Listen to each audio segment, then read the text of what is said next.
अब मेरे हिसाब से तो मैं उनके उनके उनके पक्ष में हूँ। यहाँ उन्होंने बहुत कुछ किया है, देखने जाएंगे तो यहाँ, लेकिन छोटी मोटी उनकी गलती है, तो सुधार करेंगे तो बहुत अच्छी हो सकती है। वैसे मैं बांद्रा से नहीं हूँ, ऐसा बोल रहा हूँ, मैं गुजरात से हूँ। लेकिन यहाँ तो ऐसे सब मिलते हैं, बोलते हैं तो सब बोलते हैं कोई एक पंजा लगेगा, कमल लगेगा। हम व्यापारी यहाँ से आते, व्यापारी को बोलते हैं कि यहाँ का पोजीशन क्या है ये चुटनी का, तो बोलते हैं कहीं हमको तो मालूम नहीं, लेकिन मोदी जी का अच्छा है, ऐसा बोल रहे हैं सब। आप बोल रहे हैं कि आप गुजरात से आए हैं, एक ऐसे राज्य से आए हैं जहां से प्रधानमंत्री पद का एक उम्मीदवार भी है। आपको क्या उनकी लहर यहाँ पे लगती है? क्योंकि हम बार बार ये सुनते आ रहे हैं कि मोदी की लहर है, मोदी की लहर है, लेकिन कोई लहर मुंबई में आपको दिखी? आपका पर्सनल ऑब्जर्वेशन क्या है?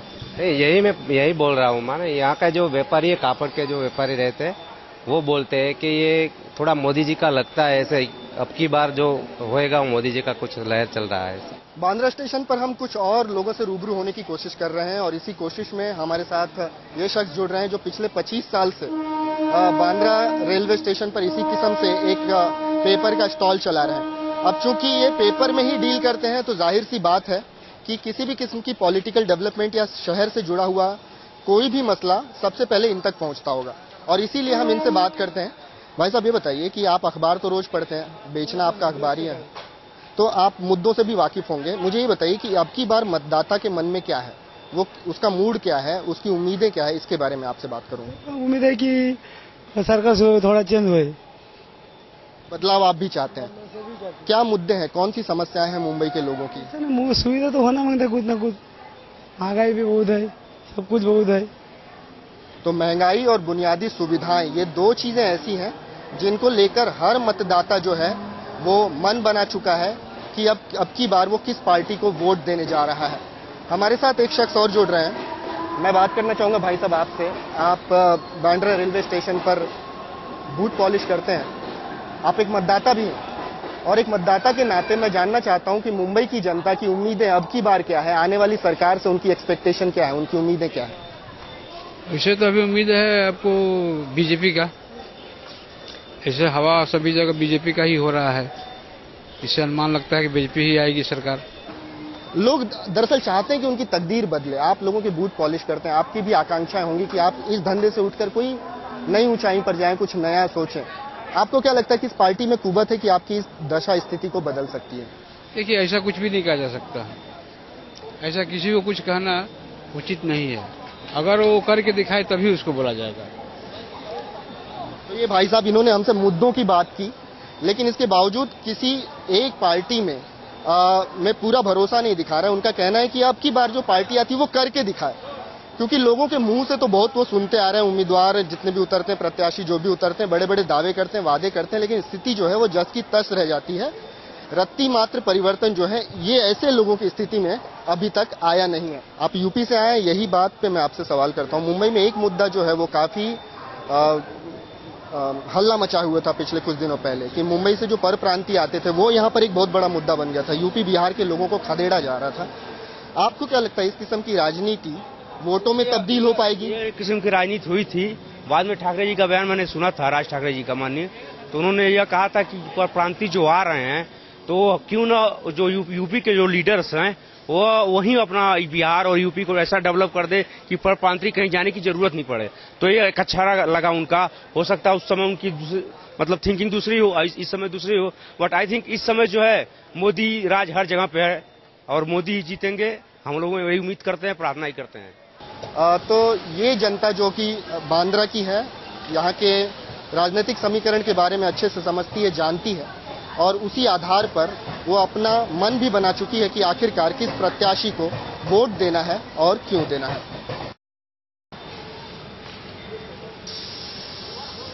बांद्रा में वोटरों का मूड समझने के बाद अब हम अपने सफर को आगे बढ़ाने जा रहे हैं और अब हम बोरीवली की तरफ चलेंगे। हमारी ट्रेन भी आ चुकी है और अभी भी हमें 2 लोकसभा क्षेत्रों से होकर गुजरना है, तो उन 2 लोकसभा क्षेत्रों का भी जायजा लेते हैं, चलते हैं, अपने सफर को आगे बढ़ाते हैं।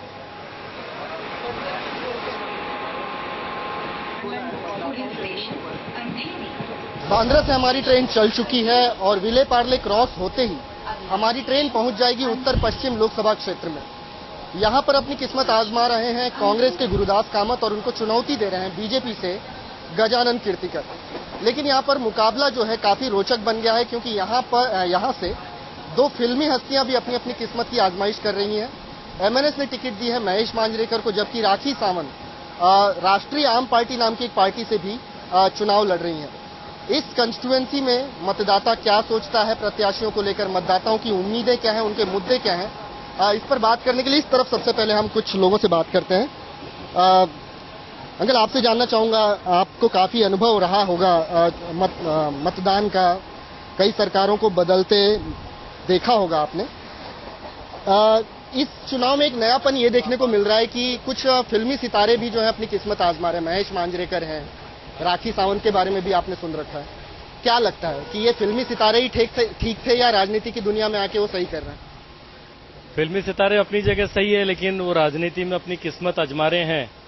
तो क्योंकि जनता का उनको सपोर्ट रहता है, तो जनता की आवाज को समझे, जनता के दुख दर्द को समझे, और सबसे बड़ी चीज है कि पलायन नहीं करे, कि जनता का जो विश्वास हासिल करे उसे करके साबित करे कि जो विश्वास जिस बात से उन्होंने हासिल किया है वो उसे पूरा करने की कोशिश करे। ऐसा नहीं कि बाद में ये तकलीफ आ गई उसके कारण हमने पलायन कर दिया, तो जनता से या समस्याओं से पल्ला झाड़ लिया। लेकिन राजनीति तो अनुभव का खेल है, ये अनुभव के मामले में बिल्कुल नए हैं। राजनीति अनुभव का नहीं, व्यक्ति के डिसीजन का खेल है कि टाइमली वो कैसे प्रॉब्लम को एनालिसिस करता है, उसके ऑप्टिमम सॉल्यूशन के बारे में क्या सोचता है, और जो आइडल सॉल्यूशन है उसको इम्प्लीमेंट करने के बारे में विचार करें। जब भी मुंबई का जिक्र होता है, शिवसेना और एमएनएस जैसी पार्टियों का भी जिक्र होता है, क्योंकि यहीं की पार्टियां हैं, यहीं से उपजी हैं। दो भाइयों की लड़ाई जो है, उन्होंने इन दो पार्टियों को अलग अलग किया हुआ है। आपको क्या लगता है किस दिशा में जा रही है इनकी राजनीति, और उसका महाराष्ट्र को और खासकर मुंबई को क्या फायदा होते नजर आ रहा है?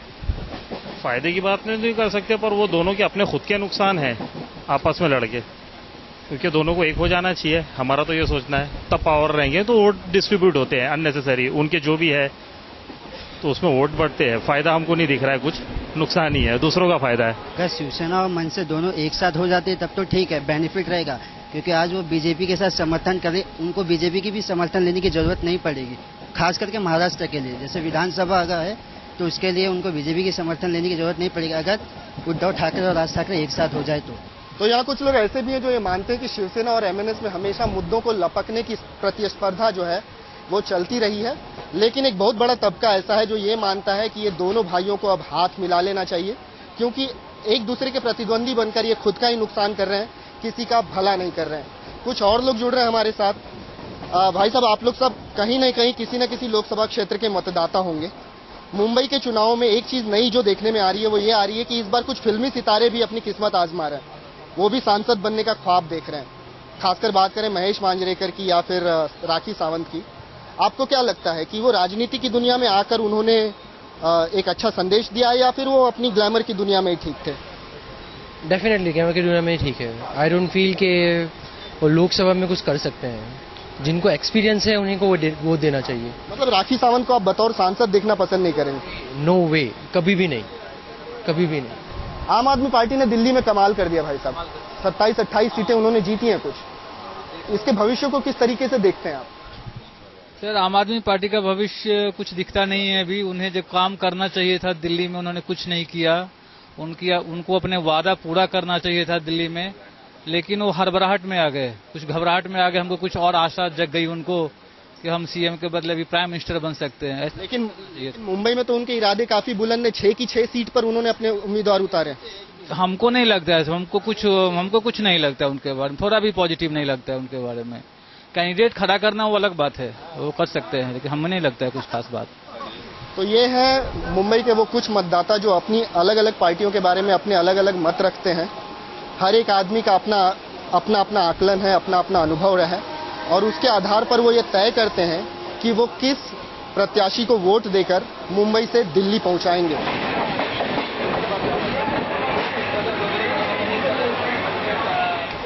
तो ये आ गया गोरेगांव, और गोरेगांव के गुजरते ही हम प्रवेश कर चुके हैं मुंबई के उत्तर मुंबई लोकसभा क्षेत्र में, जहां से कांग्रेस के प्रत्याशी हैं संजय निरुपम, और उनको चुनौती दे रहे हैं शिवसेना बीजेपी युति के गोपाल शेट्टी।